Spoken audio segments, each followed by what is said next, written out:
Welcome to The Deepest Cut, a podcast about the movement from painful experiences to meaningful music. I'm your host, Matt Connor.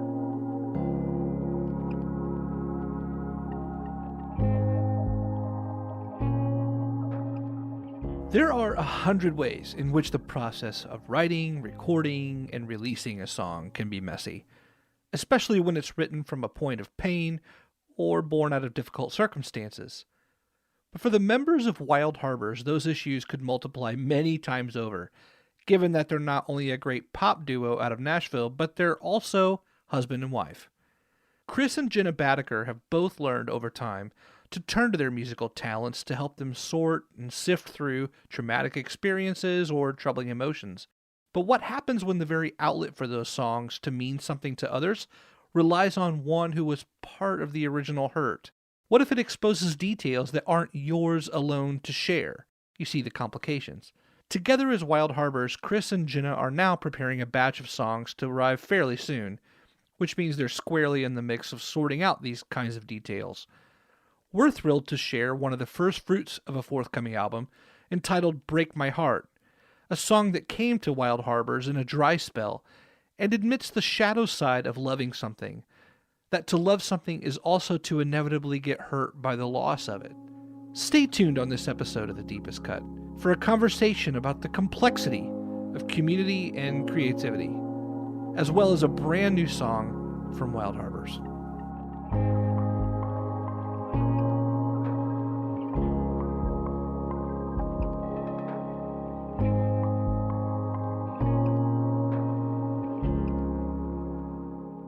Hello and welcome to The Deepest Cut. My name is Matt Connor and I'm your host.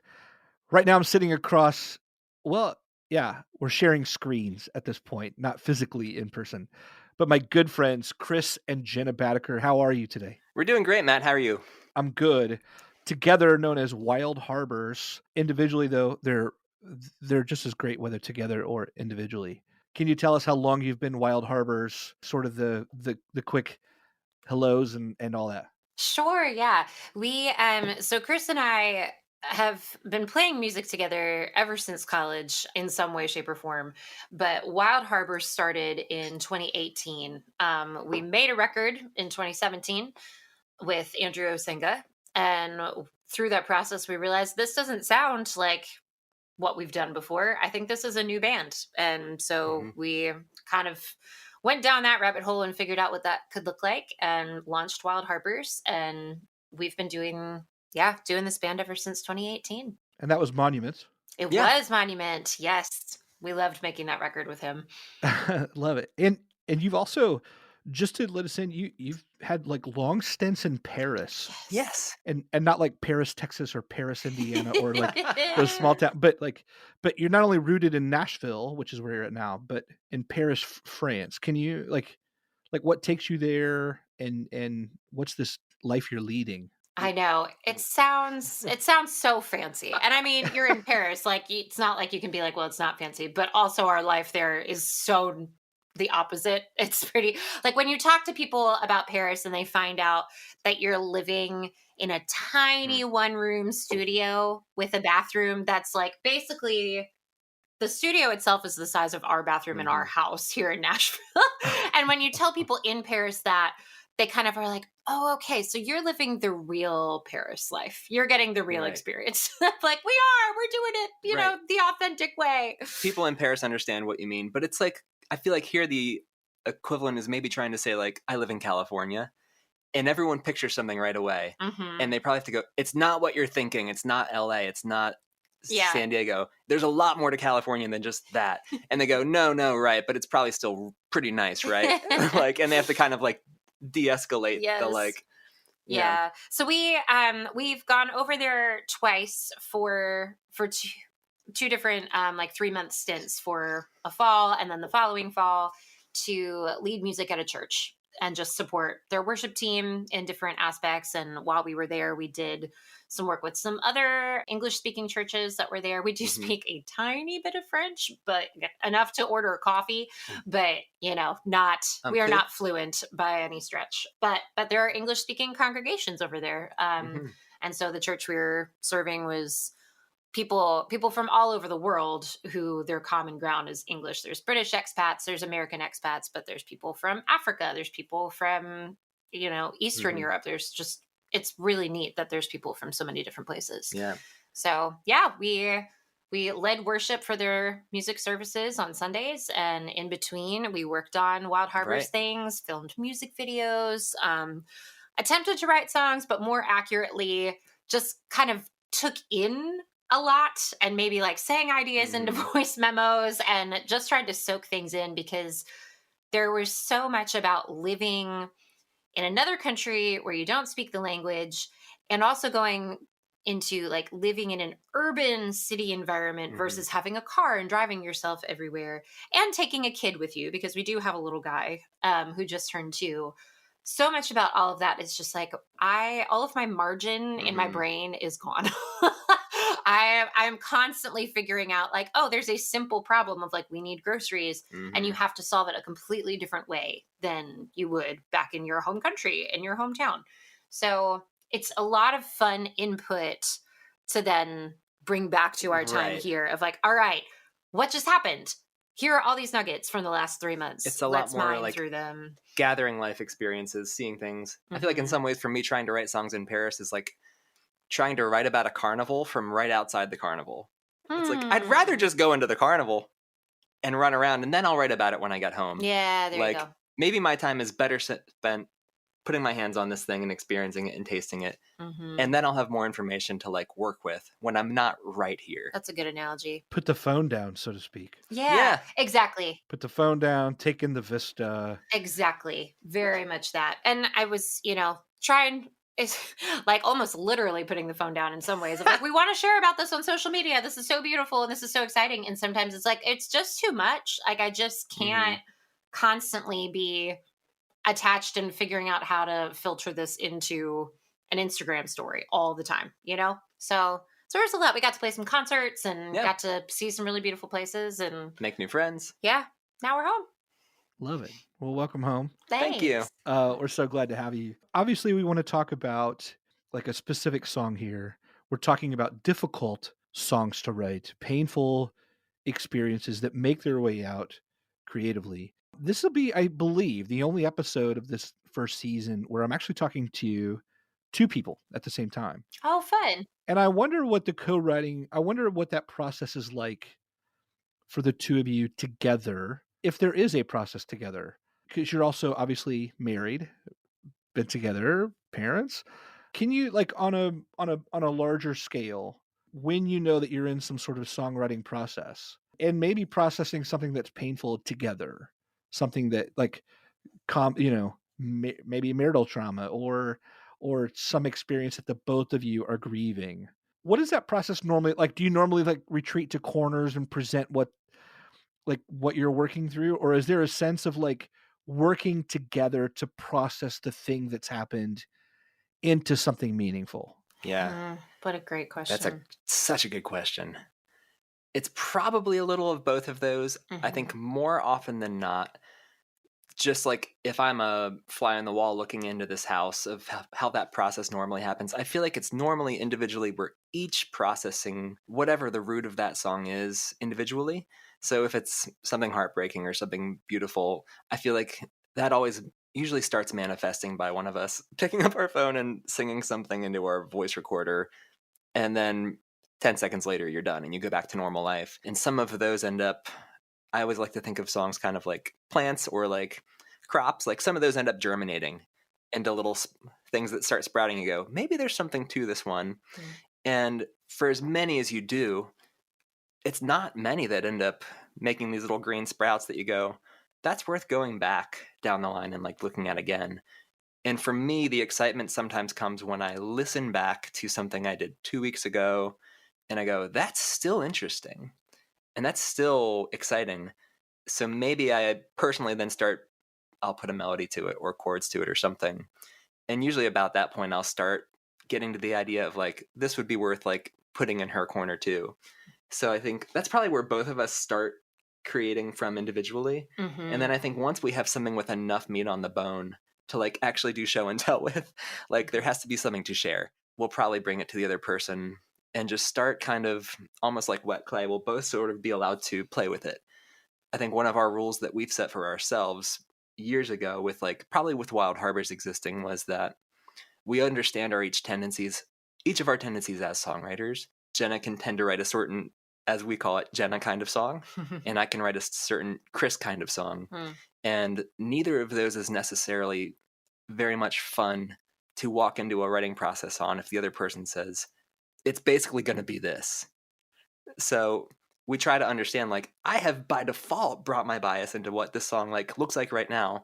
But if it's going to be a song we're going to be standing on a stage and playing for, a thing together, we should both have input and passion behind it. So there's kind of this very active and constant surrendering of all right, there's the adage kill your darlings with all your writing, and it often involves maybe you're not the one doing the killing, you're just surrendering she might need to do it too, and that's okay. So it's sort of this process then of we both get to have our say about it and sort of work it from there. It makes me curious, is there anything, have you encountered together as Wild Harbors something that is a little too difficult or painful because maybe the other person is partially responsible for the pain or difficulty? And so therefore, well, if I were a solo artist, maybe I would write about this and release it to the world. But for the sake of the health of my relationship here, that's not happening here because we both have to be able to stand there and express this thing. Yeah. So that's an insightful question. And thankfully, the one or two songs come to mind where I think, much like in our marriage, we've been able to bring hard stuff to the forefront and say, okay, this is going on. Let's deal with it. And I think we've been able to do the same thing in our songwriting about some of those moments of all right, either just making light of them of hey, we can laugh about it later and make something lighthearted out of this, or making something of hey, I wrote this in a moment where I was feeling really far away from you. And probably a lot of other people feel like that too. So let's see what we can create and craft here together.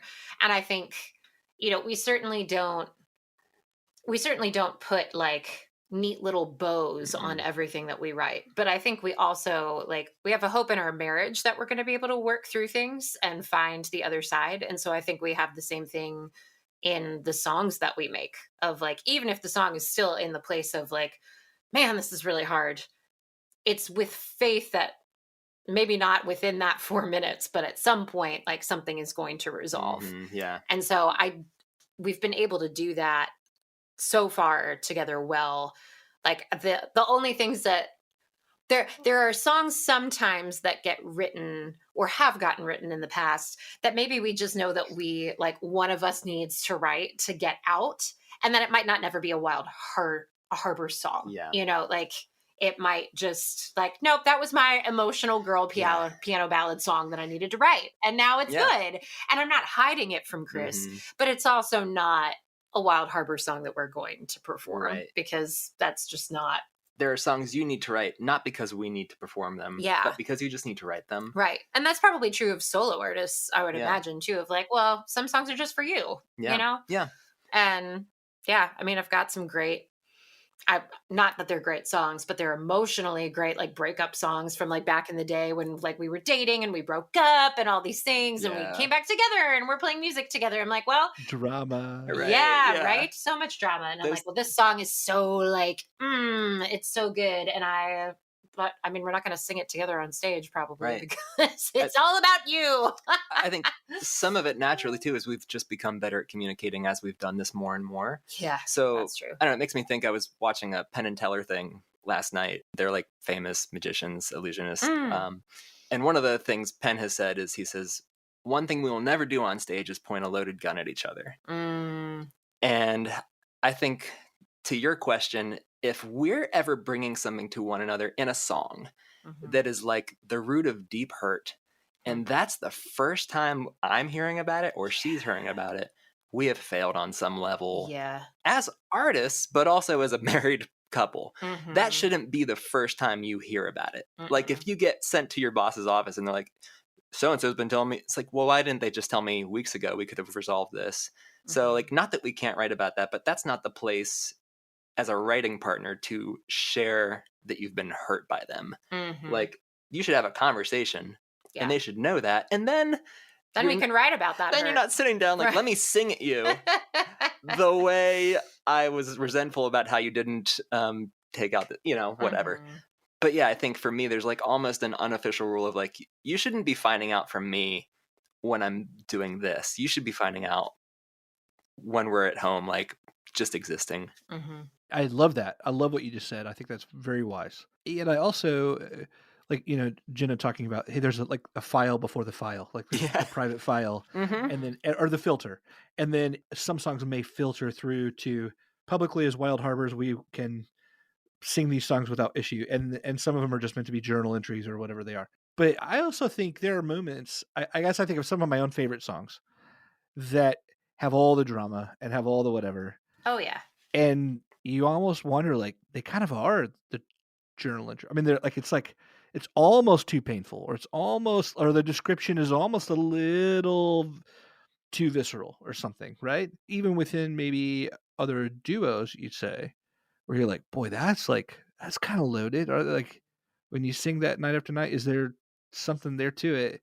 I just wonder if there have been songs that you wrestle with, is there something here that needs to come out and maybe it is a little difficult, or is it always clear? Yeah, I think that's a great question. You have such good questions. I know, it's so fun. That's why it's you're like you've done this before.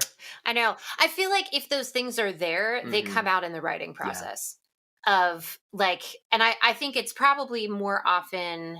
Yeah, I think if there's anything hidden under the surface, it comes out as we're trying to write the song. Yeah, and getting down to like the heart of the issue. And I don't think for us personally, it's really fascinating to think about because I don't have any problem with us as Wild Harbors playing a really raw journal entry song. Right. I don't think that's off the table.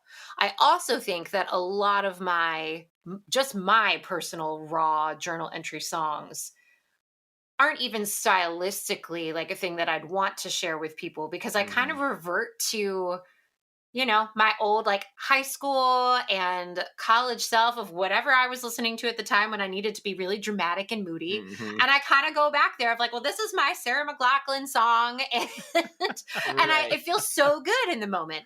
And I get it out and it feels cathartic. And I'm like, I don't feel the need to like shelter anybody from this. But stylistically, it's not a thing I'm probably going to go anywhere with. So it might even be more so like, hey, if I take a step back from it and then look at it and say, actually, there's like some really great lyrical and thematic content here. Maybe we turn this into something different musically together. So I don't think it's off the table to do that. No. But I think in the heart of some of those raw like songs that make you go like, oh, they haven't like made it out as such for us yet because, mine just sound at least like very noticeably like that wouldn't sound anything like a Wild Harbor song. Yeah. And I don't know if I'm pointing too forward to, I guess, where we're going to go with our discussion with the song we're talking about today. But I feel like I love a raw song, but for myself, maybe it's kind of like what you just said. I like raw, but it's not as interesting always to me as a refined song. And I think I'm always trying to take raw emotion and refine it in a way that you haven't sawed off all of the rough edges, but you're finding a way to present it that is digestible. Feels like such a commercial word, but I do relatable maybe like, yeah, I can't get it out of my head that like, I know what I'm writing for and that's helpful for me. The term Wild Harbors, the band name, helps me understand that band is not me, but I am a writer who's writing songs for them. And I can hold that in my head without any sort of contradiction, and I'm happy to, because it helps me separate and be happy as an artist. And so when I write songs with the intent of like releasing them, I often say to myself, not as we're talking about it, I wouldn't say, now I said in this part, I can't stand the way I feel when this happens, I'll usually use language that says something like, the narrator in this song is saying, like the person singing this song is saying this. Some differentiation.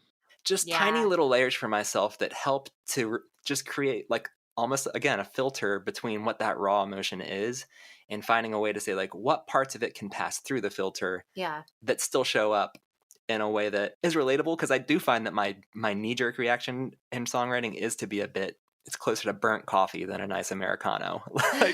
like you go like, well, there it is, but how do we serve this? Mm-hmm. You mentioned like getting into the song. I want to get into the song. Break My Heart is the song that we're going to be hearing at the completion of this interview. Can you take us into, this is a new song. Yeah, this will be a brand new song for us. Yeah, can you take us into like what like the context of the song and like where did this come from? Yeah, this song came from a long period of nothing. We were chatting about COVID a little bit before we got into this conversation, and after we finished recording our record Monument with Andy, it's funny how much I feel like we've learned since then. Like I feel like in retrospect I can understand now that my brain had a really hard reaction to that, where I knew I had accomplished a task. I wrote the songs for the record, I recorded the record, and I released the record. And then my brain went, good, you're done. Flip off that switch. You've accomplished the task. And so a part of me still wanted to write songs, but I couldn't find a task-based way to approach it, because I just spent all this time trying to complete this task instead of just saying it's a pattern in my life that I do these things. So at first it wasn't worrisome when like 6 months goes by and you're like, well, I just spent all this time releasing this record. Of course, I'm not going to write in the middle of this. And then we toured a bit for the record and you go, well, I'm not going to write in the middle of a tour. I'm busy trying to be a independent artist and I have to do all this stuff myself. So I'm a bit strapped for time. I got to focus on this tour. And then we moved to Nashville and I go, well, of course I'm not going to write in the middle of moving to Nashville. That's a big move. How can I find time to write and be creative in the middle of a big move? And then we got to Nashville and then the pandemic happened and I went, well, now I have all the time in the world to write songs and nothing's getting in my way. I guess now it's just an open highway, because everyone online is telling me that if I'm not able to write right now, then that means I don't really actually have any drive or any hustle or anything, because now there's no more excuses, hypothetically. But what a lot of those posts discount is the fact that time isn't necessarily our most important resource as an artist. It's our energy. And if you have all the time in the world to do something, but your energy to do it with doesn't exist, then time isn't valuable to you. So I had endless time and no motivation, no inspiration. In fact, I was surrounded by a lot of fear, a lot of questions. And so, of course, that doesn't create a great environment to write out of. You just sit at home and you go, when do I get to do my job again? What's happening? And so at this point now, we're 3 years almost removed from writing anything in a way that feels meaningful. Of course, you're still singing little doodads into your phone and thinking, one day I'll turn that into a thing. But you don't have anything to show for it in a way that feels satisfying to your inner artist.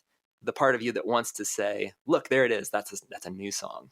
That's sort of, I guess, the background for everything that was happening before this song was written. Was nothing was happening.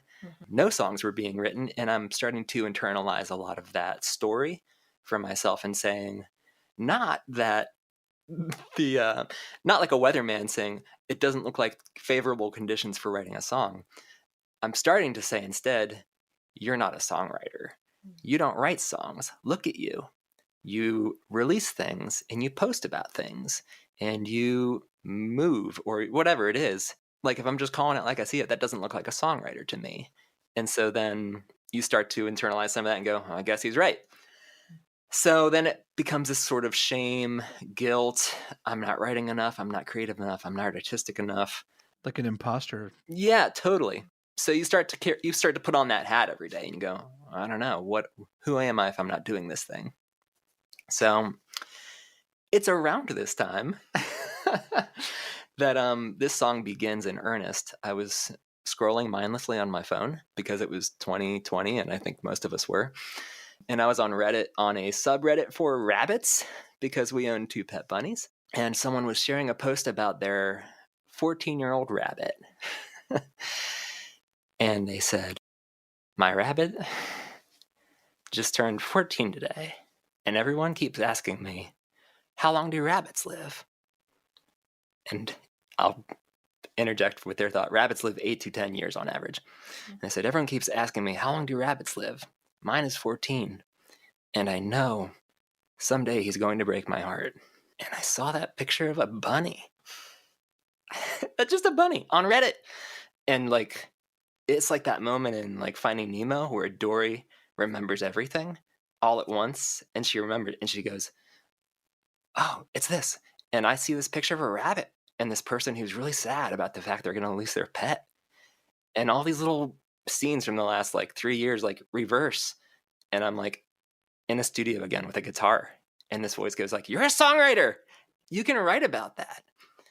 And I don't know if I picked up my pen. I don't know what I did. I just started responding to that feeling that you love something so much and you value it and you cherish it. And at the same time, your brain is split in half because it knows that in the same breath as you say, I love you, you also have to say goodbye to this thing one day. And it's hanging over every moment. And this is not a punishment and it's not a penalty. It's just the best case scenario that if you're lucky, one day you will get to spend enough time around something like that that creates that feeling in you that just breaks your heart. And started writing. Jenna, what was that like when, like, the first presentation of that to you? So I feel like this was not oftentimes like Chris will come to me of like, well, here's just a bunch like of words that I wrote around on pages and here's different things, like let's mine through here. But this was one of your more formed songs. This was uncommonly formed for me. This was unusual. And you were like, okay, well, I'll play it for you, and played it. And I just cried. Like, oh my gosh. And yeah, because like not only was it just this song that I think did speak to this truth of like, if you're going to be vulnerable and open yourself up to loving someone or something, that ultimately means that you are willing to get hurt. Mm-hmm. And I think so often we talk about heartbreak in a like, you know, you're in like a dating relationship that then comes to an end because like one person or both have chosen to end it.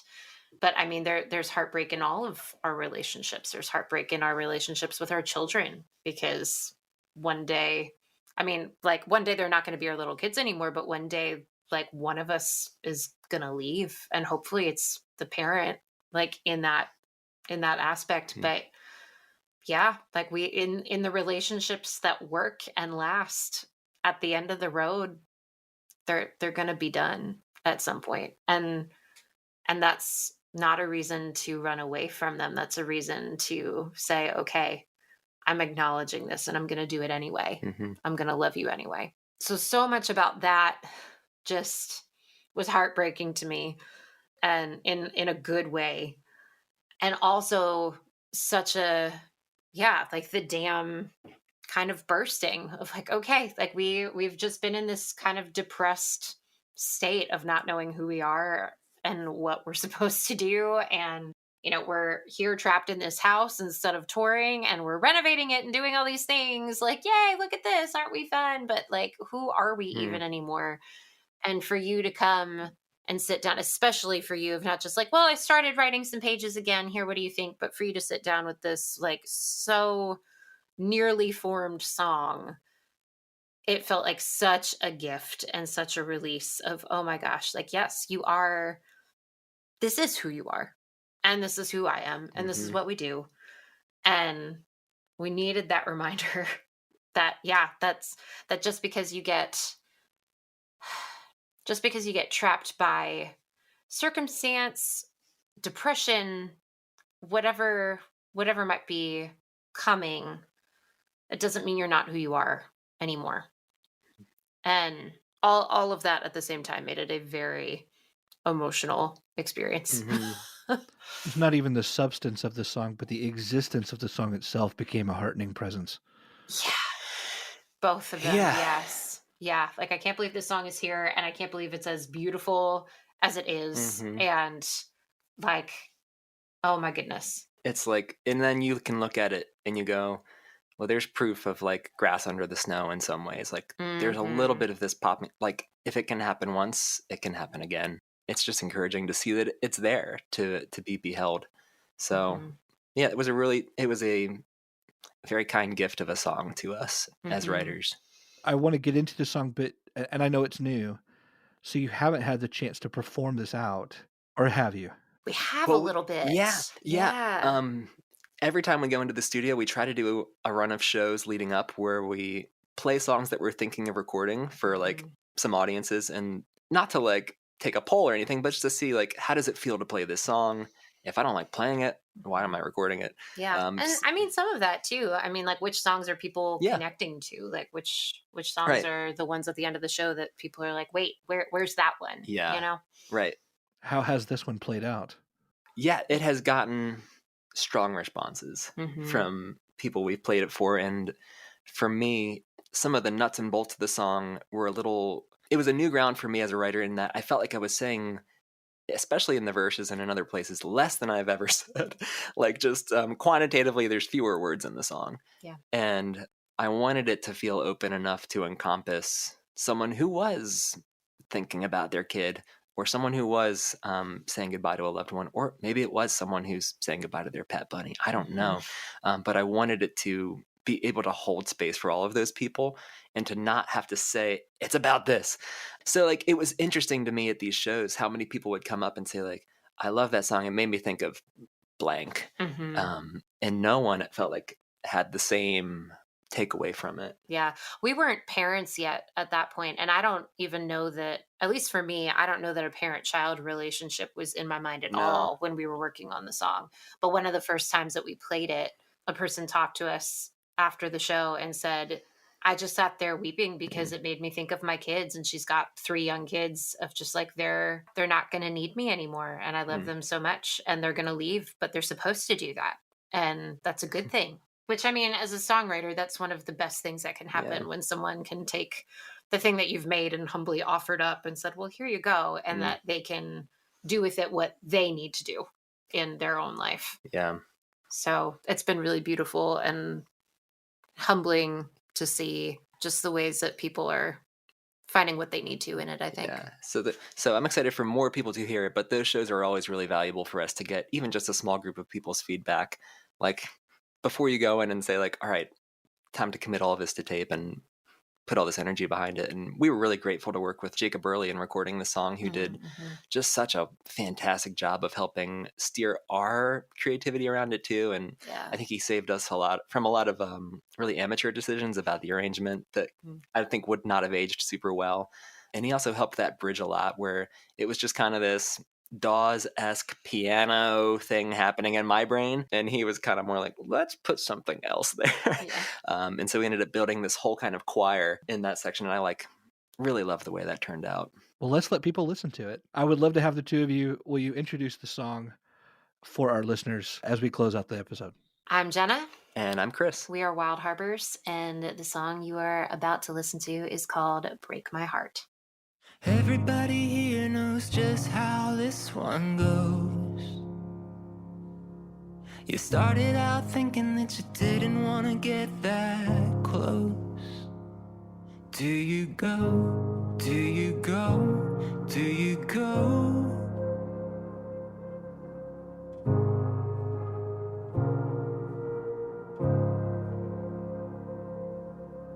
Everybody here knows just how this one feels. Your heart begins to open and your head begins to reel. And it goes, and it goes, and it goes.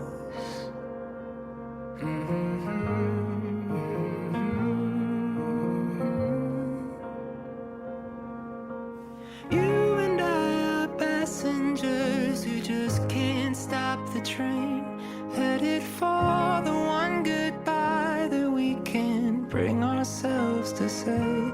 You see it coming for a long time, but you can't get out of the way. I know you're gonna break my heart. someday.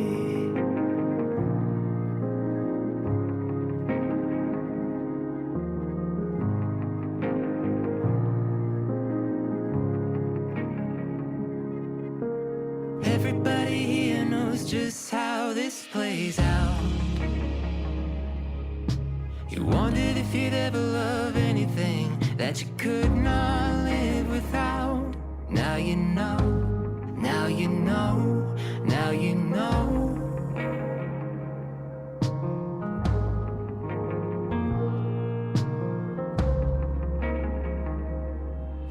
That you and I are passengers who just can't stop the train, headed for the one goodbye that we can't bring ourselves to say. You see it coming for a long time, but you can't get out of the way. Oh, I know you're gonna break my heart someday.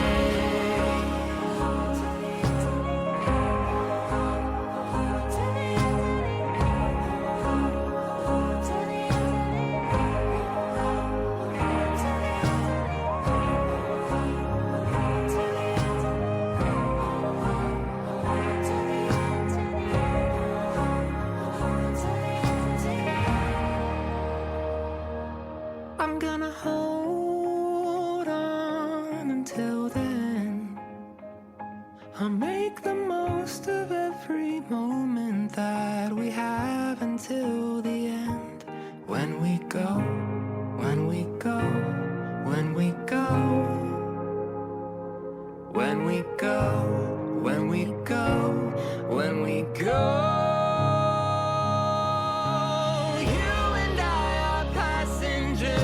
Just can't stop the train, headed for the one goodbye that we can't bring ourselves to say.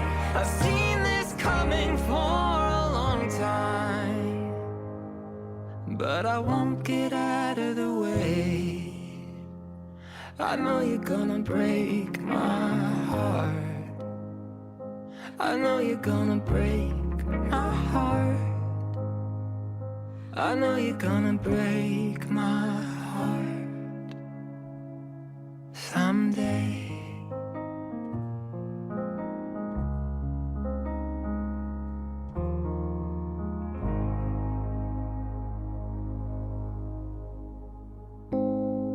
You've been listening to The Deepest Cut, part of the Rabbit Room Podcast Network. Audio production and theme music by Isaac Vining. Logo and identity work by Meg Cook. The Deepest Cut was created and hosted by me, Matt Connor. Thank you so much for listening.